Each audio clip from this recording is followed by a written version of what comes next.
Hello, hello, hello. It is me, your True Hill Phenom SP3, and we are back once again with episode 10 of True Rewind. I am back once again with the connoisseur of all reporting, Mr. Romeo Anthony Cologne. The Great White North, I can't wait. Can't wait at all. And he is the supreme Ivan Ooze. This is Drunk Guy JJ. The Great White. I know all about the Great White, but the Great White North, I don't know. We're gonna see. We'll see how that works out. So this one right here, we're going to be talking about In Your House, number 4, The Great White North. True Rewind, if this is your first time watching, it is when the three of us, the Monday Night Warriors, we get into our DeLorean, we pump up the flux capacitor, and we head back to the beginning of the Monday Night War in 1995, and we review both Monday Night Raw as well as Monday Night Nitro and decide what was the better show for the week. And as well, we review all the pay-per-views as part of the Monday Night War, including In Your House number 4. And trust me, not much of this. And if you are tuning in for the first time, we are sorry. Okay? We are sorry for what we're about to review. Okay? We deeply apologize, but we appreciate all the True Hill Heat fans that love watching our content. Let's suffer together. And if you appreciate our suffering, drop us a like, give us that thumbs up, make sure we know that you are enjoying the True Rewind reviews, as well as the iCard down at the bottom. You can push that to subscribe and push the bell to stay notified for all the great content right here on True Hill Heat. And of course, check out the playlist with the rest of the episodes of True Rewind. So, our quarterback, the connoisseur of reporting, Mr. Romeo Anthony Cologne. I think you got to give the people a little synopsis of where we're at so far in our journey through the Monday Night War. Yeah, sure.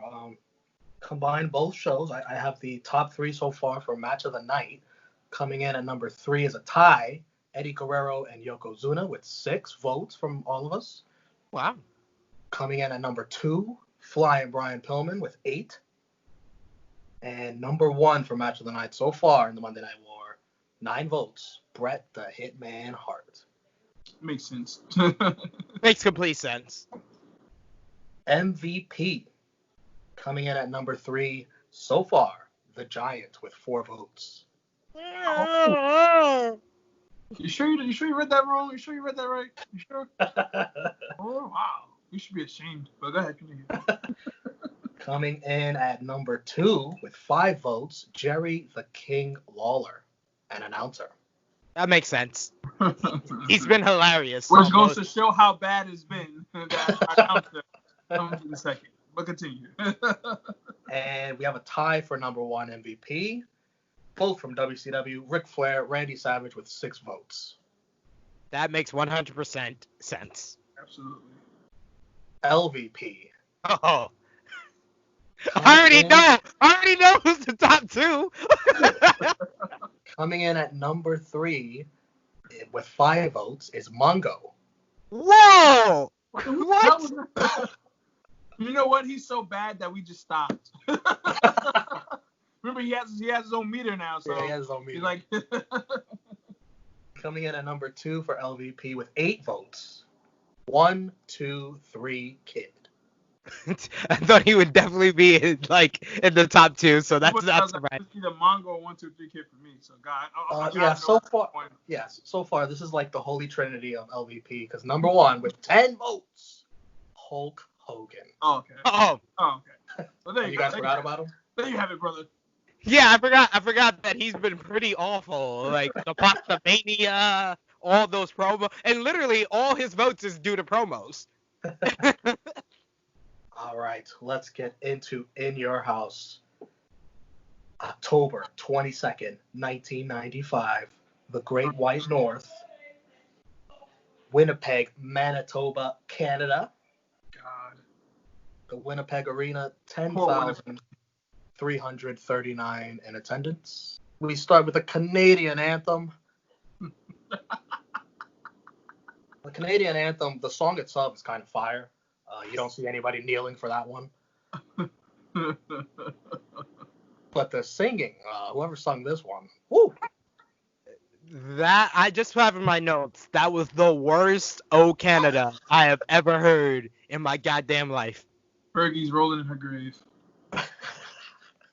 And sadly, this would be the precursor for the rest of the night. Honestly, anyway, It was. It really was.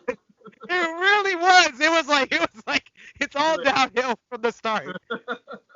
Our family member, Gorilla Monsoon, the interim president. Why is he the interim? Do we know? I What's guess before him, Jack Tunney, right? Yeah, I think they still believe that Jack Tunney was gonna come back. He gives us a very somber announcement. Reminds us of HBK's concussion. He is stripped of the Intercontinental Championship. Dean Douglas will be the new champion, and they will present it in the ring. But there still will be a match, championship match, Dean versus Razor. I hope they announce this before people order the pay-per-view. I'm afraid I got some bad news.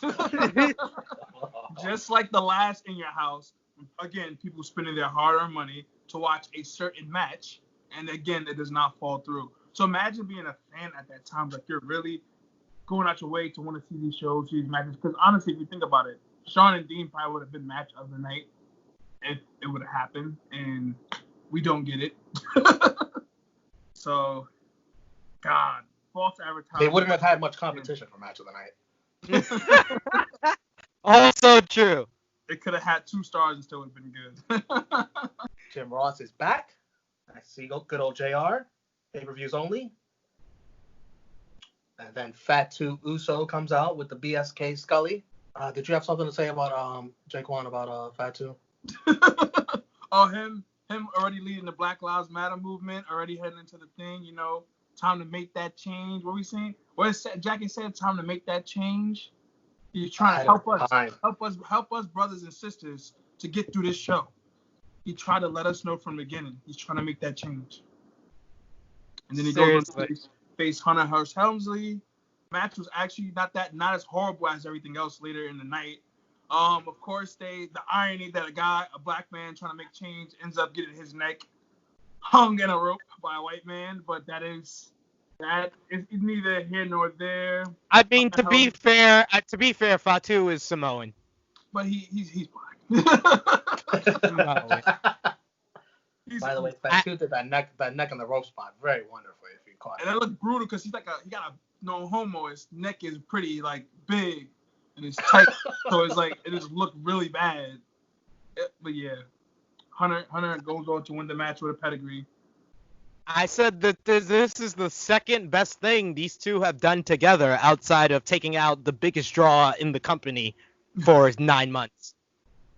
That is very true. Remember, you did it for The Rock. Let's be fair. Allegedly. By the way, when Triple H came out, did you notice Vincent King absolutely roasting his nose? He was like, he can breathe above water with his nose up in the air like that. As Jake One mentioned, Triple H wins with a pedigree in 8 minutes 3 seconds, improves to 20-0. I gave this match 1 star. Jake One? I give it 2. I gave it 2 stars as well. Meltzer gave it 2 stars. Me and my Uncle Dave, we usually relate. Jerry interviews Hunter after the match. Jerry calls it one of the most impressive victories he's ever seen in his life. Wow, they just love lying. Henry Godwin comes down, threatens to slap somebody. I mean, Henry Godwin looks so much like a heel here. Yeah. Like he did not look like the babyface here. At Like all. he just came out for no reason trying to slap Triple H. I was sympathetic for Triple H. Messed up, man. Jerry Lawler scared as fuck, chases Hunter away. Whatever. He said whatever. Cornette and Bulldog with Doc Hendricks. As Doc Hendricks is wearing that 2 Dudes with Attitude shirt for the millionth time. I don't think he has a wardrobe. I think he just wears a blazer and a t-shirt with that same shit. But continue, good brother.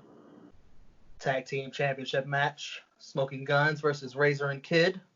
Razor and Kid with matching gear, although Kid Forgot to get some purple kick pads and wrist pads. Looking like a fucking teenage girl, but yep. They announced them as a combined 501 pounds. I was like, what? No way. What the Razor's Razor weigh? Razor's about 325, I guess. He has to be if to make up for kids weight to get to 501. No, he would be 400 if this combined 501 with him and Kid. It's crazy. I looked up 1, 2, 3 Kids build weight. I forgot the number, but it was more than 205 pounds. That's a goddamn. He wouldn't even be on 205 Live. Oh yeah, actually, yeah, they used to build him as 215 or some shit. 215, 218. That's a joke. Yeah. It looked like he could fit in Razor's pocket.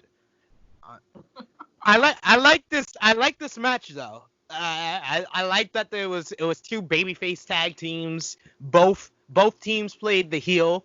First with Kid pulling down the ropes while Bart Gunn was running the ropes. Then the Guns worked the heat on 1, 2, 3 Kid.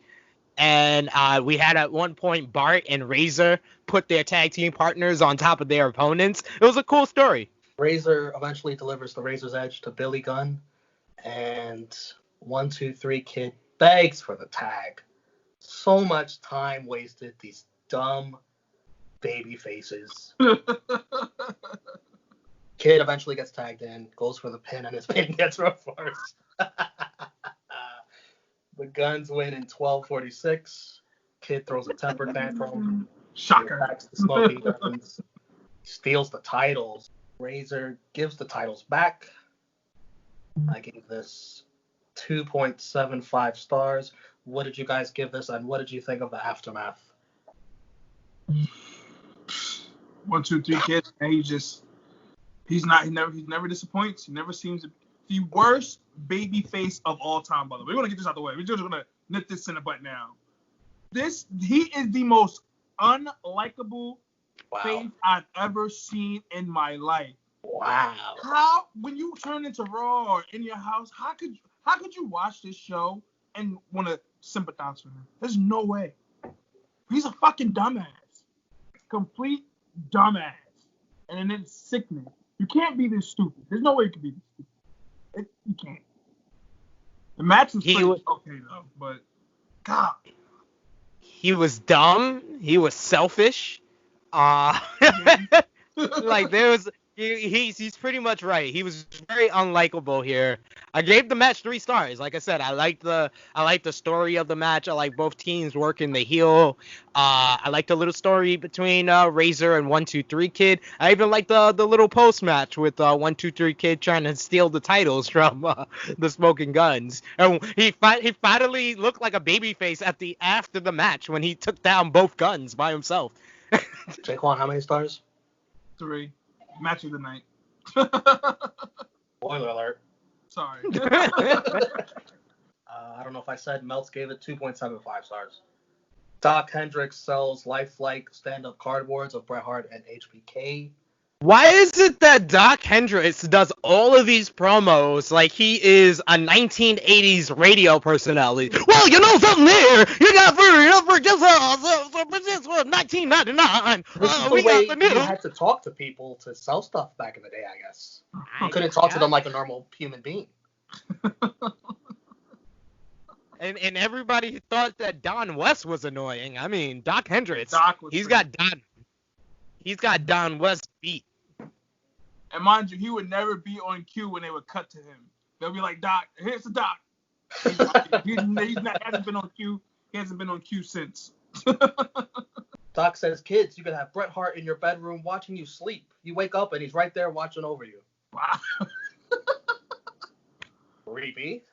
On this episode of Predator, we are at Stamford, Connecticut. And it's time for Goldust's debut versus Marty Jannetty.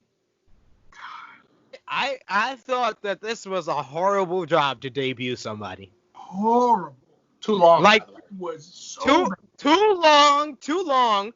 First of all, like literally the first minute, Marty Jannetty is on offense the whole entire time. I was like, way to bury this guy, like in his first minute of in-ring action. he's just getting. I understand that Marty Jannetty is the baby face, but they could have locked up. Like you could have locked up. You could have had Goldust put him in a headlock before Marty Jannetty starts running wild on him. Like, exactly. He should have started off on offense. Didn't have Marty do the comeback to garner a little sympathy, because this is his debut match. And you're trying to make Goldust look strong. It just made no sense. Goldust puts Marty in a chinlock. You see Marty doing the classic baby face, reaching out to the crowd, help me. Literally one person clapped. And Goldust gets so frustrated that he just lets go of the chinlock and just punches Marty in the face. Marty jumps off the top rope to a lying Goldust. Goldust forgets to put his foot up. Marty just stands there confused and then just elbow drops Goldust. And eventually repeat the spot a few minutes later. Goldust wins with the face first suplex in 11 minutes, 16 seconds. Ooh, jeez. God damn. I gave this 1 star. You're nice. I give it half a star. I gave it 1 star. And the Melts gave it 1.5. You being too nice. Thanks, man. Then it's time for the 568-pound Mabel versus the 641-pound Yokozuna. The people carrying Mabel looked like they were dying inside. It looked constipated, like trying to hold him up. By the way, am I the only one that thinks this Yokozuna's music goes hard? Oh, I love the Yokozuna's song, yeah. Come on, Jaquan. Sounds like massage parlor music. I'm good. That's not a bopski? That's not no bopski for me. You can put the flag in the background. The flag.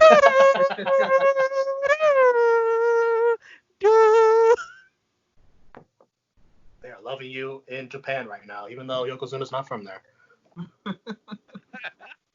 But this is like the start of when Yoko's weight was kind of getting out of hand. He had trouble walking to the ring. Mabel's no Slim Jim himself. No. Mabel was really feeling himself. He was all like. He was like, okay. He was all like this to like some of the girls in the crowd. Yeah, like he was definitely feeling good. He didn't have to wrestle Undertaker, so I guess that's a good thing to celebrate. There's something hilarious about seeing 2 fat guys fight. I don't know. That might just be me. I don't know. 2 guys who aren't that good either, so it made it even better. I mean, the most entertaining part is when they were punching each other. So I guess I get what you were saying here. But God, this was horrible. My expectations for this was awful. And it fell short of those expectations. Like, oh my God, this was so bad. You're probably seen it on our YouTube channel already. We have a top 10 best in your house matches of all time now that In Your House has returned with NXT Takeover In Your House. But this in my opinion is the worst match in Your House history. By far. So from the beginning literally to the end, to the aftermath, it was just all fucking bad. One of the worst finishes I've ever seen in my life. How the fuck does Yokozuna? How do you have a double count out when Yokozuna falls on Cornette? Get your big ass back in the ring. I don't understand. And I didn't see what happened to Mabel. Why couldn't he get in the ring? He was at the shot. He didn't even show what happened to him. It's just a double count out. He went into the ring post, and this was at a time where the referee didn't like loudly scream the count. So literally, they'd be fighting on the floor, and then all of a sudden the bell rings, and you're like, wait, that's a count out? Exactly. Like I didn't even hear him say one. And mind you, they rung the bell as soon as he landed on Cornette. So I'm thinking like, why would they ring the bell for him attacking his manager? And then like, oh god. The double count out, I thought it was what it was, but what happens after the match tells me that this was a dirty finish. By the way, Vince, not shy, he calls this a less than stellar matchup. He knows what the hell he did. Vince is finally telling the truth. By the way, this was a double count out, 5 minutes, 11 seconds. Yokozuna and Mabel stare off in the ring eventually, and then they hug. Thanks to Mo and Jim Cornette. This is recorded after this has already occurred, but I'm pretty sure this is going to be Edge and Randy Orton in the greatest match ever. Absolutely. They're just going to hug. The greatest wrestling match ever. I gave this a half a star. I'm entertained by fat guys wrestling. I don't know. Very generous. Very generous. I gave this. I really did not like this. So, for the first time, -3 stars. Wow. Not just a negative star, -3. -3 stars. This was bad. This was awful. Rarely delves into the negative scale. Yeah, wow, and he does. Said a lot. I give it -5 stars. So. He said it was the perfect worst match ever. Our first 5-star match. -5 stars. Like, man. You got the guys who took out responsible for Undertaker being injured to then have them face each other, which already made no sense. Both heels, like big heels heading into the match, only for them to pretty much, I think they tried to make Yoko the face of the match or whatever the fuck they were trying to do. It was just a mess. It was a mess from the beginning. And I originally rated this 0 stars, but after your review of it and realizing that nothing happened, and then also knowing what's gonna happen the rest of this night, yes, this is well deserving of my first -star rating. Did either one of these guys take a bump in the ring? No, it was all falling out the ropes. Pretty much everything just sliding out the ropes. That was it. I guess they didn't want to fall on the floor. I don't know what was going on. By the way, the Melts gives this -2 stars. Oh, well, there you go. More generous than you guys. We hear about a great invention from our family member Gorilla Monsoon. Wild card matches are coming to Survivor Series where the faces get to team up with the heels. What a great invention. So to give you the background story, this was around the time that I think it's Eric Watts, his father, the senior of the Watts family, was a part of the booking team, and this was one of the booking tropes of the Watts family when they were booking in NWA, putting they had in WCW NWA they had lethal lottery where a babyface team with a heel in a tournament, and then at the end of the night they did a battle royal. So they wanted to bring some of that appeal to the Survivor Series and give a hook to the Survivor Series match for 1995. And I to give you a little bit of a spoiler, I enjoyed it. It wasn't bad. Oh wait, we can't talk about the match. No, we're not gonna talk about the match, but you relax. Jeez. We're just talking about the idea. But the irony though, once after it's funny after the Yoko and Mabel match ended, they realized there was no saving this pay-per-view, so they just started promoting Survivor Series pretty much for the rest of the night. So this will be the third time in Shawn Michaels' career that he's lost a title without being pinned or submitted. The third time? Goddamn. I guess this is where the catchphrase of Shawn Mike, the Heartbreak Kid, Shawn Michaels lays down for no man. This is the public forfeiture of the Intercontinental title from HBK to Dean Douglas. I personally don't think Gorilla had to do this to this poor guy who was already attacked by 10 Marine thugs. Or as WCW put it, fans. Sean's wearing a fan in a parking lot. One fan in a parking lot. Sean's wearing a very stylish jacket, leather jacket. Looking swag the fuck out. Had the OG Pelly on with the nice black slacks and the pinstripe. Looked like he about to go sell some cocaine. Man, Sean was man, that was a whole fit. I'm gonna try to find that outfit for Halloween, by the way, because that was a nice fit, man. Sean out there looking dapper as ever. But continue, good brother. By the way, Sean looks rough. His eyes, his forehead. fucked up. Shawn presents the title to Gorilla, but Dean steals it from his hands to celebrate. Vince says Shawn looks heartbroken. I see what he did there.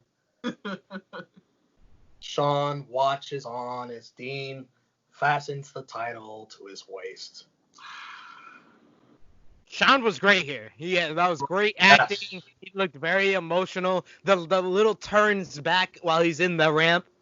And mind you, they use that all the time in his promos. Yes, When he's turned around and he got the little teary-eyed face, they use that. So literally every Shawn Michaels promo, they use that shit. Then it's time for the Intercontinental Championship. Dean Douglas versus Razor Ramon. Whoa. Razor does a side suplex to Dean Douglas. He has his arm over Dean Douglas. The ref counts to 3. Razor wins in 11 minutes and 1 second. Dean gets up right away thinking he won. We see in a replay Dean's leg was under the bottom rope. Dirty finish. Oh, man. Vince is blind as a bat. Vince, literally, it takes 3 or 4 replays for Vince to be like, oh, yeah, you're right. It's like, because Jerry sees it from right away. Exactly. Jerry's like, his foot was under the ropes. They got cheated out. And by the way, Razor's shoulders are also down. So by Dean putting his foot under the rope, Dean should have won. Razor becomes the first ever 4-time Intercontinental Champion. Didn't deserve it. Stupid. They didn't mesh at all. Literally every fucking spot in that match, they kept calling, they kept miscuing. It was just bad. It was bad. And then to have that type of ending, you have to. I don't think at that time they understood the difference between a face and a heel. That is such a heel way to win a match, especially win the title at that. Very odd. Very odd. Like, what the fuck, man? Just great white, man. Great white. But you could definitely tell that this was called on the fly because there was a lot of mistimed spots. Mm-hmm. And even their matchup at In Your House 3 was not that, like, smooth and everything, but that was far better than this match. Absolutely. And are those 2 matches combined why Dean Douglas never ascends from this spot to a higher level? Because I heard Bruce Pritchard say that Razor Ramon was sort of the gatekeeper. If you could work with Razor Ramon, you could eventually work with Shawn Michaels and Diesel. And the irony of Dean being, the one that grades tests, he could not pass Razor Ramon's test. The irony. Ironically enough, no, he could not. Yeah, hate to see it. I gave this 1 star. Yeah, same. I gave it 1.5. Meltz gives it 1 star. Backstage, they're making Shawn Michaels answer hotline calls as if he hasn't been through enough. He has to hear from fans.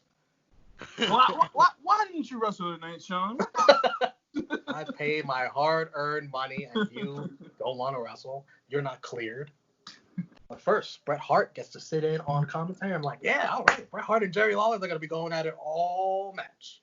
Jerry Lawler gets chased off. Spoiler alert, this was the best part of this main event angle. Bret Hart, I have in my notes here, the only question of this entire main event portion I just wrote, how the hell is this the best they can do for Bret the Hitman Hart on a pay-per-view in Canada?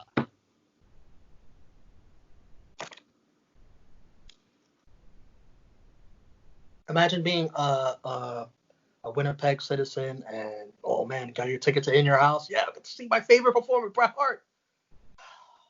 Nope. And why wasn't Owen there? Owen didn't have the match either. Was he injured or something? He just was not there. And he could have fucking faced what's the name for all that. Maybe for all of that.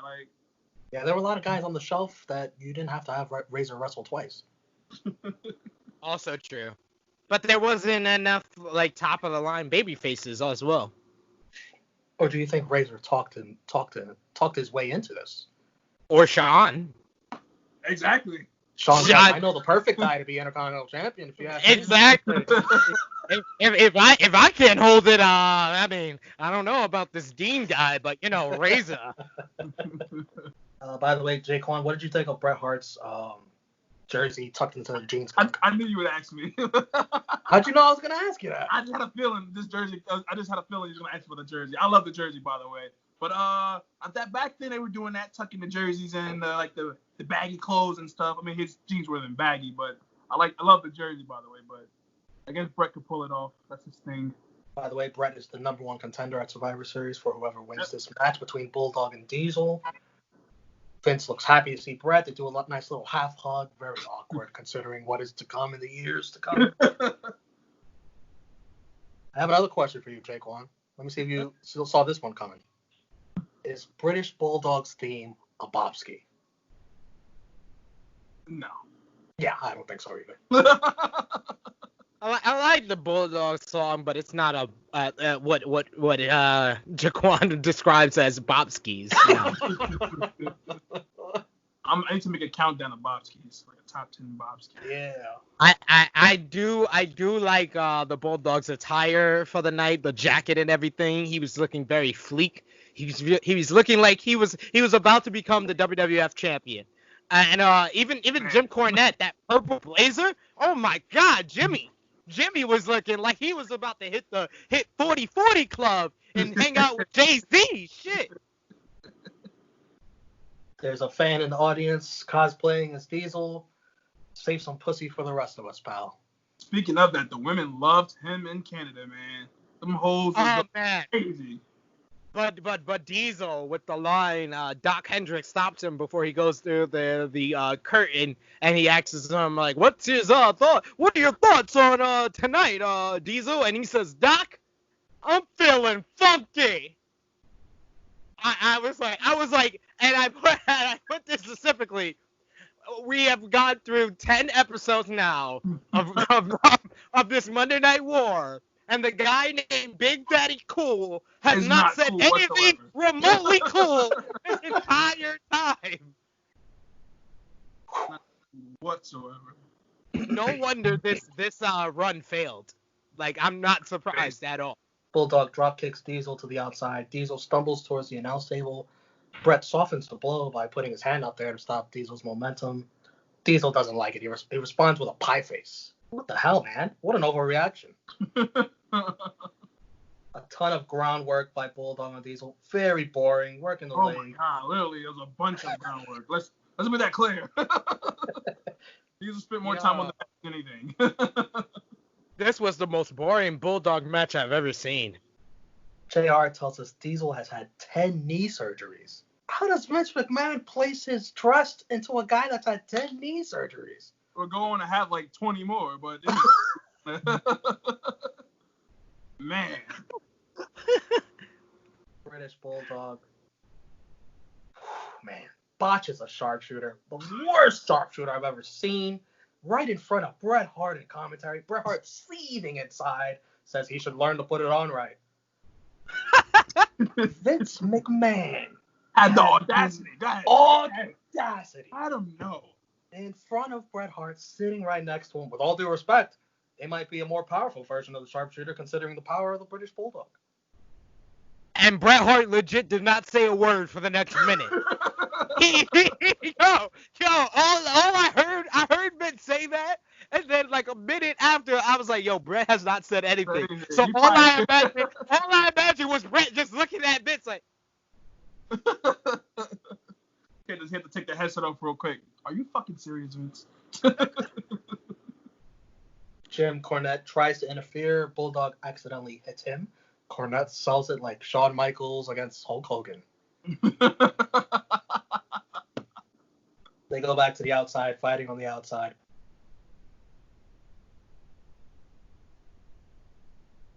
Oh. So bad, Romeo froze. Still there? You're paused. Bulldog slaps Bret Hart in the face for no reason. Bret chases after him, beats his ass. Disqualification in 18 minutes, 13 seconds. Dirty finish. Bulldog wins. Like there was no reason for Bulldog to slap Bret. Like let there had been something, like something happened for him to do that. Like mind you, on commentary, he kept saying he has no problem with Bulldog. He's like, he kept saying it on the commentary when they asked him about Bulldog. Except for that ugly sharpshooter, probably. Exactly. Like, Bulldog heard him talking shit about his sharpshooter and was just like, you know what? Maybe he did hear that. I don't know. Maybe Bulldog's got great hearing. Great ears. If it was an empty arena like nowadays. Or Bulldog, thought he couldn't beat Diesel, but he still wanted to win, and he knew that Bret had a short temper. Maybe, I guess. So you risk becoming champion to do that. Hey, he won. He won the match. Oh man. I'll give this 1 star. Same, 1 star. I gave it 3/4. What? Why are you being 3/4? 3/4. He said 3.25. He said 3.25. I'm like, what? No, 0.75. I couldn't even give it. I had to You thought he overhear said that. 3 stars? I thought he said 3.25. I'm like, what? 3/4. 3/4. That means 0.75. Not even a full star. Yeah, definitely not a full star. Absolutely. There you go. Dave Meltzer gave this 1 star. After the match, Diesel and Bret brawl. The locker room empties to help pull them apart. I guess that built up to Diesel and Bret Hart at next month at Survivor Series. What a way to make your champion look strong heading into one of your biggest shows of the year. What a way! What a way! He couldn't beat Bulldog. I mean, like, they have really done a shit job of building up Diesel ever since the start of us watching this Monday Night War. He has never, even in this where he's in the main event, he's WWF champion. He has yet to look like the top star in this company. Bret Hart looks like a bigger star. Shawn Michaels looks like a bigger star. The Undertaker looks like a bigger star. And Diesel got dominated in this match. Bulldog was taking his leg to town. Well, he would eventually go play with the big boys. Pause. So, I guess it all makes sense. Oh. He said play with the big boys. I gotta take it back. Honestly, I didn't think I was going to do that during an In Your House review. Exactly, but honestly, good thing I did say that because after watching this, I think we all need drinks. So. To the Great White North. What a show. By the way, after the show went off the air, Vince McMahon famously tossed down his headset and in disgust shouted, "Horrible!" and stormed into the locker room.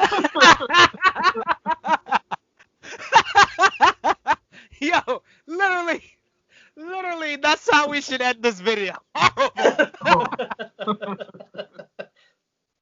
This was voted by us. We did a ranking of all the In Your House on True Hill Heat 74. This is the worst In Your House in history. Hi. It can only get better then. Okay.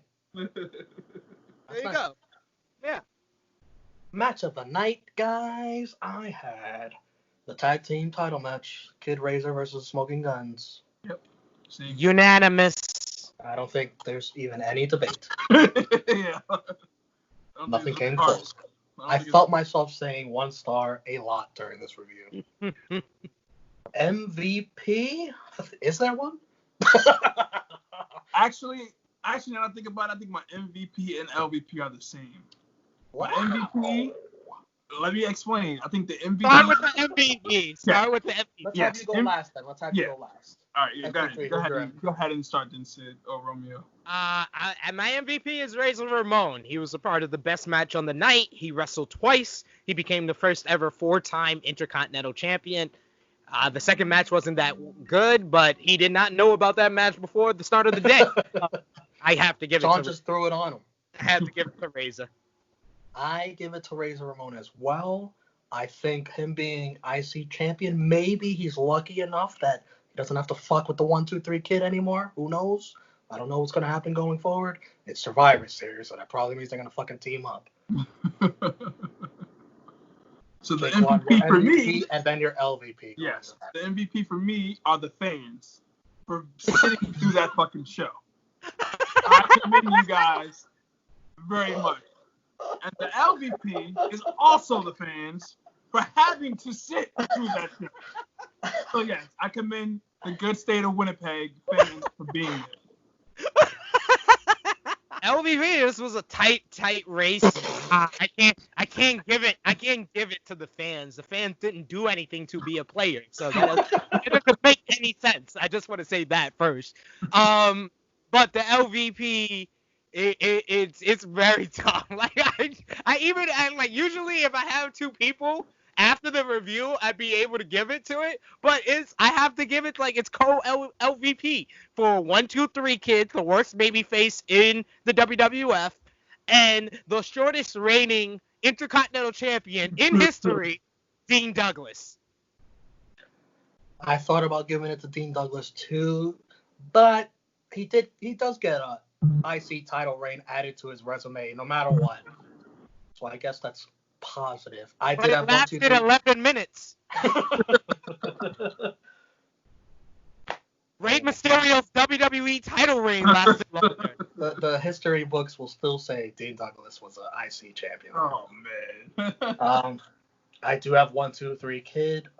He had the tag team titles right in his hands. And what's the phrase? He grabbed defeat from the jaws of victory, I guess, is what you could say. Yes. I also have a co-LVP, the British Bulldog. Even though he won, he didn't win the championship because he slapped Bret Hart for no reason. He had Diesel dead to rights. His legs were wasted. Even with that shit shooter that I'm going to call it a shit shooter that he put on Diesel. He had him, and he blew it. I got to give it to British Bulldog. That was a horrible match. It was a huge spot for British Bulldog to prove himself, being in the main event, WWF title scene. I mean, come on. This is just shit match. I don't know. He was the one that was working, though. Diesel just laid on the mat for 10 minutes. Yeah, but you still got to entertain me. I mean, leg hold. Come on, Bulldog, do better. But for the record, 1, 2, 3 Kid was worse. Yeah. Oh yeah. Dirty finish counter.